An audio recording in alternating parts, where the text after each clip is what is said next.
5 Tips of Preventative Maintenance, Part 2. Number 4, keep your operation running. Test, adjust, or calibrate components in accordance with the manufacturer's recommendation or at a minimum, quarterly or semi-annually, depending on use and operating conditions. Train your team on the intricacies of the calibration process, or hire subject matter experts to keep your operation running smoothly. Number 5, keep the equipment and components clean.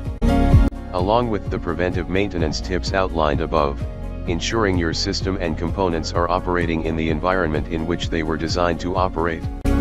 Water, grease, product, or foreign material inside a component that isn't designed to have foreign material in will decrease its life expectancy, and decrease its operating capabilities.